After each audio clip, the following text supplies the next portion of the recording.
Hello guys, and welcome back to my YouTube channel.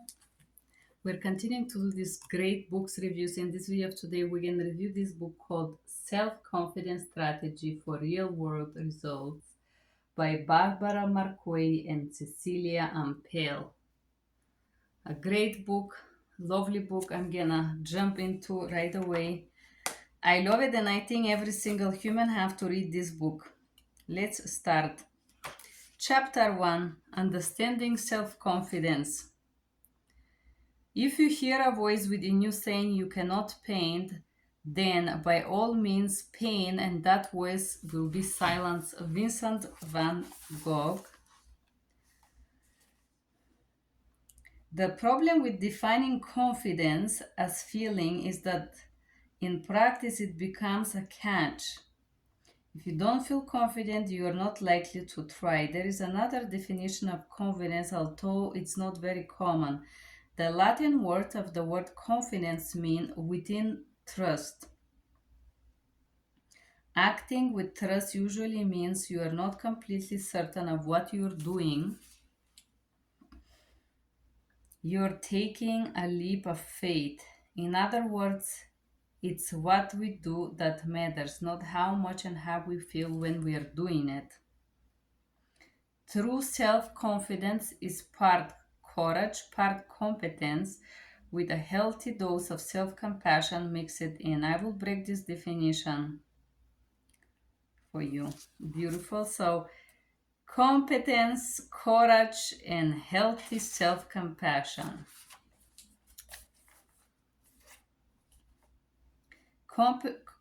Confidence is not something you have to possess every moment of the day.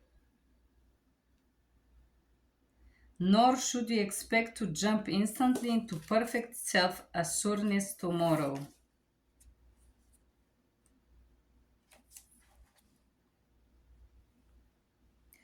Confidence, it's not. In fact, when we feel confident in ourselves, we often become less self-absorbed. When we stop worrying so much about how we are coming across, we can pay more attention to those around us. It's about being rooted in who you really are, freezing up your mind from obsessive worry and self-doubt.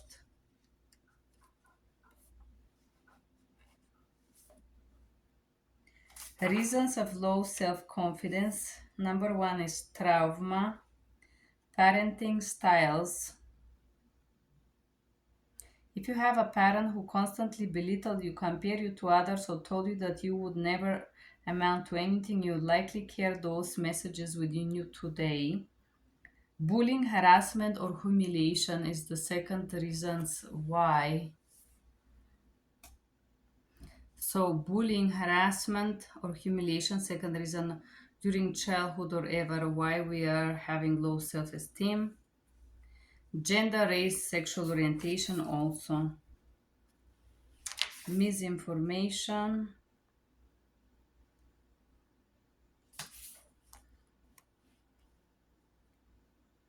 What experiences in your life do you think had biggest negative effects on your self-confidence?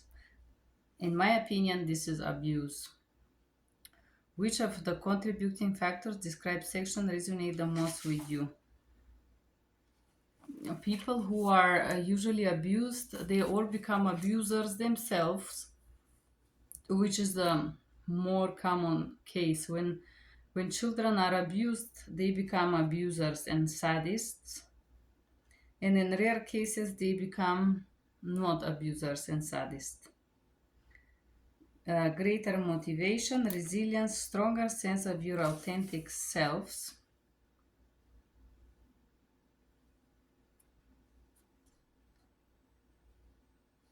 Self-confidence scale, there is a test here. And then my result was A, the book will help you improve your confidence. This is a great book. Setting goals and get started, chapter 2. What opportunities would you pursue if you had more confidence? What are those activities? What you would do? Goals. value driven. What is important for you? What is important in your relationship? There is different values. Confidence boosters, outfit, playlist, rewards, role model, confident body. How to set your goals in relationship, in parenting, family, work, health, community, life enjoyment. Okay, this is a great portion here because it does break down what is cognitive behavioral therapy. CBT. This is a treatment for depression, anxiety, and many other conditions. The psychologist Albert Elias was one of the first who devised therapeutic techniques aimed to changing thoughts that lead to unnecessary distress. And psychiatrist Aaron Beck also showed how the roots of depression can often be identified as irrational thoughts. These two men are often cited as the fathers of cognitive therapy, known as cognitive behavioral therapy. How does it work? All of those therapies have common characteristic and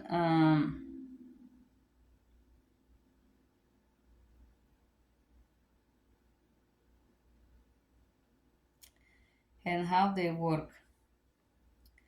Basically, cognitive behavioral therapy, you're working and you see someone and they didn't say hi, they must not like you. Basically, how you presume what other things if you don't like you, or if they don't say hi, if they maybe not like you, or there must be something wrong with you.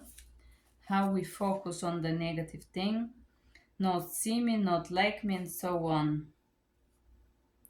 So, event is something greeting someone on the street and no response. They don't like me. I'm such a loser. Emotion, sadness, embarrassment. So, basically, when you attribute to someone's behaviors something bad about yourself, that's when the event triggers a thought, and thoughts trigger trauma. Uh, Low self confidence is based on unhelpful or untrue interpretation of a situation.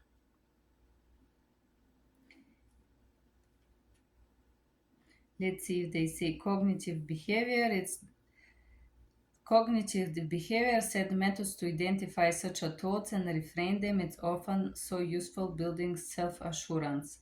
So, what event build what idea or what thought, and then what emotions, and then how to reframe those limiting beliefs. That's called cognitive behavioral therapy. There is another therapy called ACT, Acceptance and Commitment Therapy, which was developed in 1986 by Stephen C. Hayes, professor in psychology department, University of Nevada. Controversial view in the terms of mainstream psychology at the time. He argued that accepting suffering rather than running from it was a more effective way to building meaningful life. Um, so by cognitive behavioral therapy, you notice your negative thoughts that can replace them with positive ones. And acceptance commitment therapy, emphasis on the content of your thoughts. So, in the heart of acceptance therapy, the idea that you can learn to live with even unpleasant thoughts as long as you don't give them power over your actions. Unpleasant thoughts or feelings, then struggling, more anxiety, and freezing up. When we talk about this therapy, I can do this. This is going to be disaster. You can start to notice your thought and pass through it. And basically, unpleasant thought, you accept that you have this thought, but you act despite it. Acceptance therapy have a lot to offer.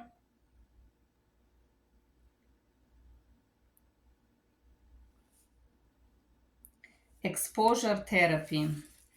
This is very interesting portion about the exposure therapy. Let's see what these ladies have to say. Sometimes falls under the umbrella of cognitive behavioral therapy is a behavioral therapy aiming helping people overcome anxiety and fear. You may have heard about the work of psychologist Edna Foa, who uses exposure therapy to treat post-traumatic stress disorder. In 2010, Time named her one of the most influential people on the earth. Four helps people identify thoughts and situations that trigger the most fear and then gently exposes sufferers to them. She and others have shown that exposure therapy works well in many situations. Okay. So, exposure therapy means to gradually expose yourself to the things that threaten you or fear the most. And there's different ways to do it. It's more likely dipping your toes into the water and then slowly until you start to swim. Uh, Mindfulness based therapy. Nowadays, everybody love talking about this. Let me see which year is this book. It doesn't say the year. So mindfulness, it means being present here and now. I'm trying to see if there is a year of the book, but I don't see it.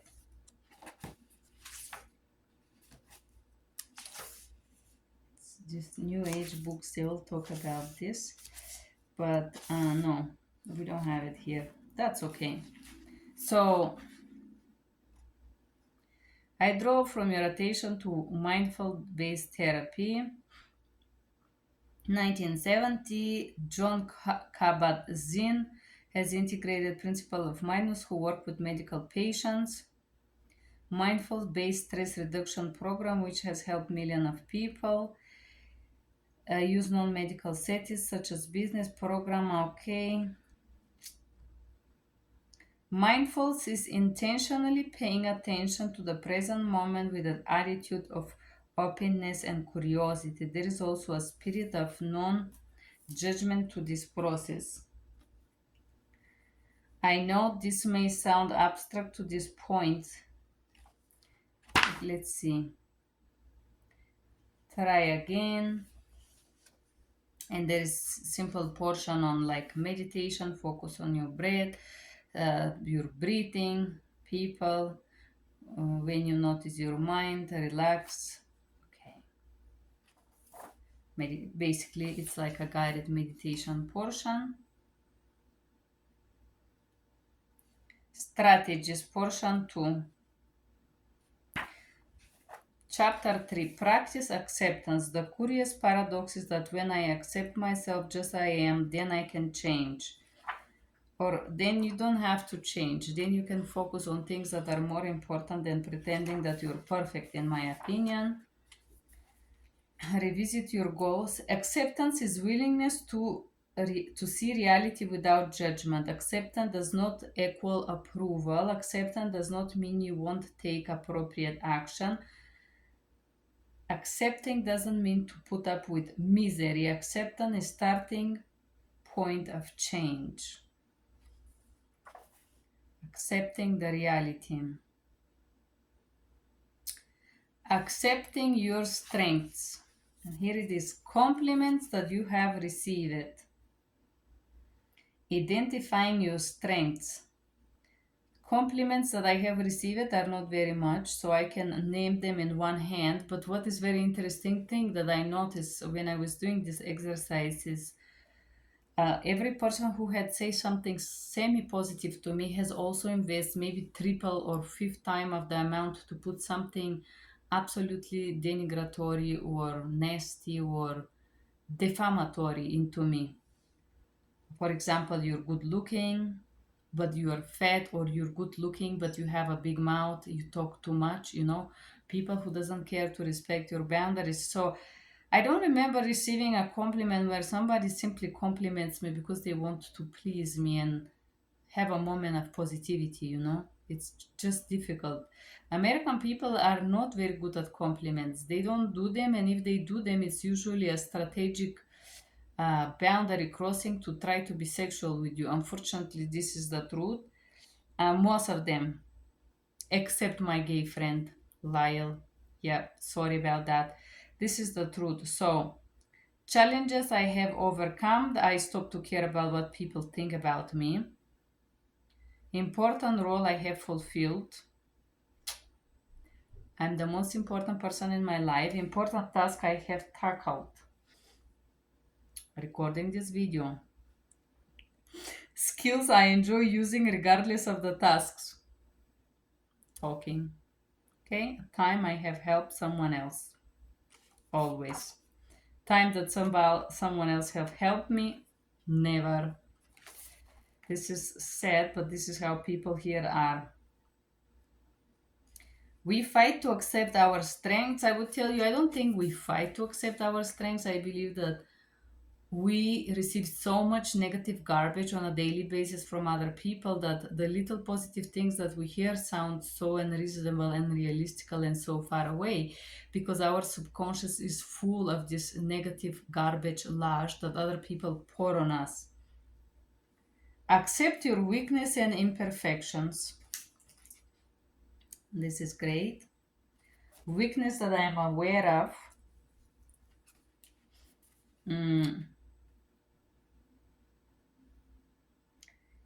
I will tell you one of my biggest weakness. I say yes to things that make me puke.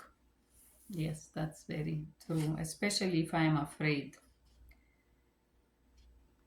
Okay, imperfections are not inadequacy. They are reminders that we are all in this together and that nobody is perfect and there is no need to pretend that you're going to be perfect or anyone will ever be perfect.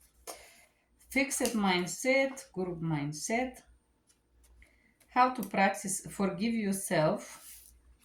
It's a great portion. Guilt versus shame. First step in learning to forgive yourself and understand the difference between guilt and shame. Guilt can be useful emotion when you're doing something to hurt someone else, right? So I think the one very interesting thing about confident people is that if I feel guilty that I do something wrong, I can acknowledge and apologize. If I say, let's say I do feel guilty and I feel like I did something wrong, right? Insecure and abusive people will never apologize and they will never admit that they do something wrong. But they will use guilt to shame you, basically. Very interesting. Practice self compassion. How to be compassionate towards self, and there is a different strategy. How to be gentle to yourself. Okay, self compassion. Think of sensation you're struggling with. Assume posture of self compassion. I'm struggling with accepting that XYZ is abusive. Tell to yourself, this moment is very hard right now. Take a deep breath and say to yourself, suffering is part of life and other people feel the same. Finally, say to yourself, you may be kind to yourself, you need some kindness. Love yourself. You must love yourself. How to start the fear. Practicing acceptance. Acceptance can be terrifying when we are used to practice denial. This is an amazing book. All of us have had moments when we rather run from what's happening than face it. Sometimes we tell ourselves that if we just pretend things are all right, the problems will go away.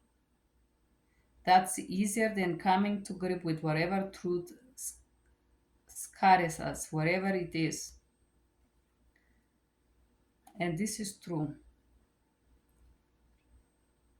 Accepting terrifying truth could be very challenging. Sometimes it's better to pretend that there is something good in the horror of what other people do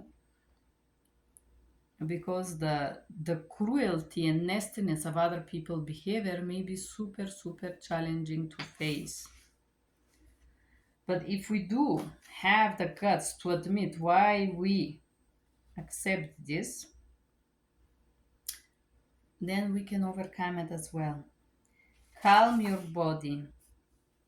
Mindfulness myth. You do not have to believe anything in particular to practice mindfulness. This is not religious, it's not exotic, it does not involve meditation, it's not care for all. Mindfulness, it means to be present here and now, basically. Bring your attention to the present moment, observe what is happening. Notice when your attention has strayed or go away. Find your style, be flexible, be realistical, and so on. How to be mindful, for example, you're safe, take a breath, pet your cat, do 5 4 3 2 1. Focus on the moment, take a minute during meal, visualize flowing past you, think about your hands or moments, how to relax. Then it talks a little bit about diaphragm breathing. I know a lot of people who have no idea what is this breathing. They start practicing it and then they burn a lot of oxygen and they start to get very aggressive and out of their mind. I think that this type of breathing is positive for people that are phlegmatic. I don't think that this type of breathing is healthy for people that are in equilibrium. I could see that people who do these practices in special breathing, they do go crazy. And when I say crazy, I mean they go extremely aggressive and they go into some delusional states and they're not even able to recognize this. So I am not for diaphragm breathing, deep breathing. Yes, diaphragm breathing, I don't believe it's very good for everyone, especially because the hyperventilation of your lungs bring an effect of your brain that is very close to using substances, because it basically this exercise gets less oxygen to your brain and affects how your brain function. And if you guys go ahead and work in a centers where there are drug addicts, where I used to volunteer a long time ago, you're gonna see that people who use substances have a very eclectic and very fast flicking of the mind. They are incapable of being focused on one topic. They're calm, then they scream, then they cry, and they have this total limbo of emotions because of the hormones burning or overproduction of their brains that have been caused by the use of chemicals. But if you limit somebody's supply to the brain without giving them drug, the oxygen supply to the brain, if it's limited for no other reasons, no drugs, but just limited the oxygen that goes to the brain for some, let's say, pranayama exercises, this is going to give exactly the same effect as drugs. I have seen in this center, in the yoga center where I was volunteering, some people who was into heroin, they would go and do this pranayama and they would feel so amazing because they have the same lack of oxygen, the same hormonal disbalance, exactly as if they were on crack after they did these exercises. And this is why they say it's good to stop, they help stop, but the problem is that stopping using the drug but using physical exercise to create your brain to have similar hormonal disbalances and lacks is equally unhealthy. So this is my little lecture about the pranayama exercises, particularly about the diaphragm breathing and how the lack of oxygen affect your brain. You do not have to believe me, but unfortunately I have the saddest experience to observe my stepfather. He was doing this for many years, and I guarantee you he's totally out of his mind. You can go in and do some mental tests on him, but I don't think mental tests are needed. If you go and see what he do every day, you will realize that this person is out. But you could see other people who do pranayama that they become aggressive and they outlash like people that are drug addicts for some reason. That's my theory about lack of oxygen in the brain. Gratitude. That could be most calming practices you can adopt. Think about things that you're actually grateful for. I advise you this practice is great. Gratitude for positive thoughts, abundance, gratitude for after trauma, it's difficult, gratitude for others, think someone specific, I appreciate this person, I appreciate their job, I appreciate XYZ, body language.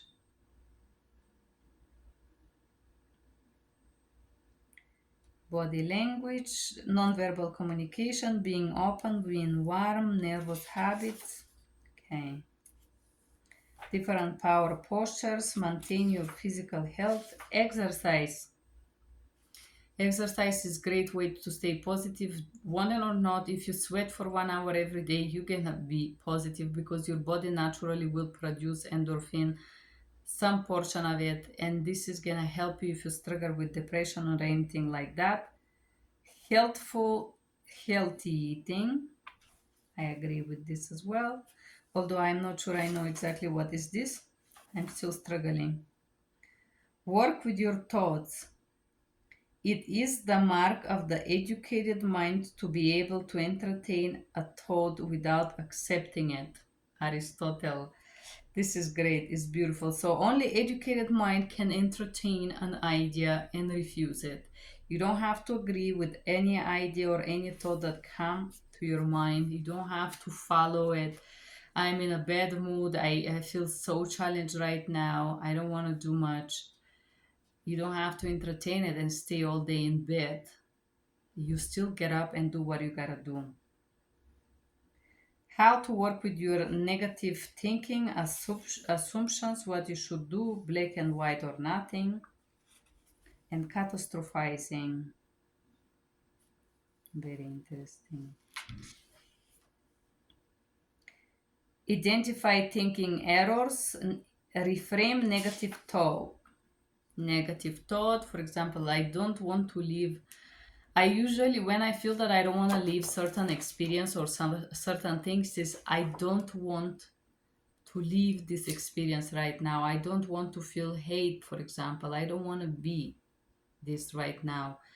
And this is overwhelming sometimes if you have these feelings. And usually, what I started to do some time ago, which really helps, is that I say to myself, I know you're feeling like this right now, but you have to overcome this. This means that we have to do changes in your life. We have to move. We have to take new steps, new adventures. If you don't feel welcome where you are, you can move somewhere else where you're going to be loved and you're going to be welcome. And if this is not this country where you are right now, this is fine. You have to move on. And this is exactly what I have been doing. So if you ever feel like this, trust me, you're not alone. I've been feeling like I live a total nightmare for the last few years. But I'm saying to myself, you gotta keep fighting. As long as you're alive, that's what you're gonna do. So I'm gonna keep fighting. Work with your beliefs. This is how humans are. We question all our beliefs, exception of one of we really believe in, and those we never think to question. Orson Scott Card. If we have a negative belief, where is this coming from? Core belief, automatic thoughts, identify those beliefs. For example, I don't belongs. Where is this come from? I don't have a place here. I'm not good enough. I have to be perfect. This usually come from the childhood abuse for me. You're not welcome. I was never welcome in my father's house. This is the truth. I was not welcome there. I am still not welcome there, and this is why I'm not talking, I'm not going, and I'm not bothering. But there is other places that I'm welcome and I'm loved, right? So if you're not welcome somewhere, you have to stop fighting it. Just accept it. New core belief. Have in mind that the negative beliefs start in your past and they're usually nested in your brain with bullying. This is what I'm saying. My negative beliefs are, and what they are, focus on the good. Uh,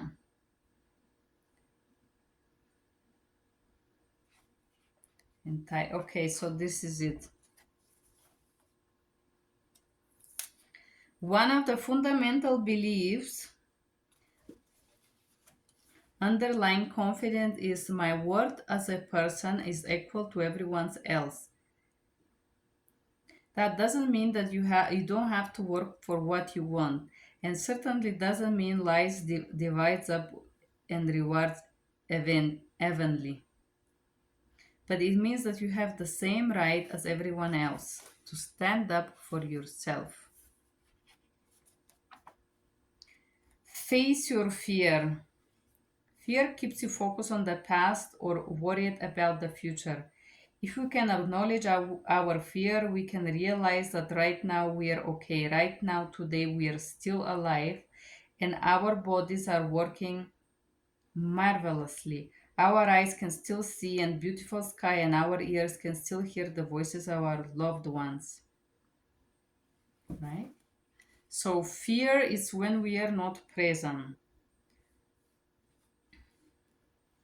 And then again, exposure therapy, habituation. They call this habituation. This means that more because accustomed to something and less feels like a big deal. So if we are afraid of something, we start seeing it every day. For example, as a child, you see the dog, you get accustomed, you're not afraid of dogs, right? And then talking to yourself, I can function if I'm feeling anxious. Anxiety does go away with time, it doesn't last forever. I still don't like anxiety, but now it's not going to kill me. I am stronger knowing this, yes, and I do sometimes struggle with panic attacks. But now I'm getting better because I don't fear anymore what I used to be afraid of in the past. I overcome it. Don't label yourself as a failure. The fact that you make mistake does not mean that you're a failure as a human being. Making a mistake is a specific behavior or event. Telling yourself that is your behavior is a very global self-judgment. If you fail to the exam, it's fine. It means you have to study. Sometimes I notice some professors are not very well in the head. They will purposely fail you for other reasons. Just because you fail, it doesn't mean you're a failure, basically. Sometimes you fail a test because you need to study more, or sometimes you were not focused during the test, or sometimes during the test you were thinking about your boyfriend and not about the test. There is 1 million reasons why you can fail, but it has nothing to do with your ability. Test is just a momental performance that test your knowledge and your ability to concentrate on a certain topic at the same time. You may be most knowledgeable and still fail a test. This is what I'm trying to say here. So, very good book. Keep your sense of humor. I think uh, there is one thing that I really appreciate in human. First of all, I think sense of humor is a sign of a higher intelligence, yes. And I think only confident people can be humorous. Insecure people cannot be humorous. They cannot laugh on themselves. I will use the word effed in trying to pretend that they are perfect. And insecure people are bullies. So insecure people think that bullying others is humorous, versus confident people, they can make fun of their own selves, their own mistakes and errors, and be so amazingly entertaining because they don't use humor to abuse others. The fear factor, facing your fear.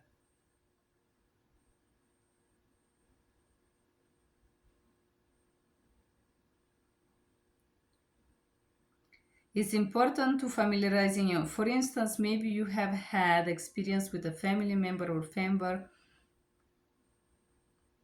that the best way to cure your fear was to force you to face it all at once. That's not the same of a gradual exposure. You learn about this in this chapter. You may turn it off by a strategy involving confronting your fears or recognizing your own habits in a sidebar on confidence. Okay. What are your fears?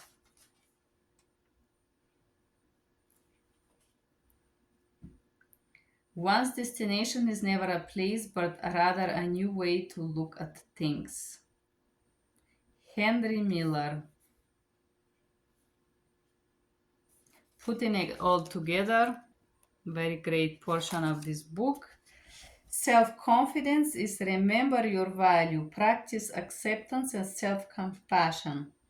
Observe the present moment, think warm and open, reframe negative thinking, develop new core beliefs, prepare and practice, face fear in small steps, and remember your values. I believe that this is a great book, and it finished with one thought of Dalai Lama: with the realization of one's own potential and self confidence in one's ability, one can build a better world. And I will tell you something very interesting about building a better world. This better world is inside of us, it's inside of me. My standards, me being a certain type of human and choosing to do certain type of things, it comes from who I am. I am the best person I know, and I'm proud of myself. If even if my life ends tomorrow, guys, I'm proud of who I am. Was this wonderful book called The Self Confidence Workbook, a Guide to Overcome Self Doubt and Improve Self Esteem by Barbara Markway, PhD, and Cecilia Ampel. I love, love, love this book, and I advise it to you guys. This is a wonderful book. Thank you for being here. Bye bye.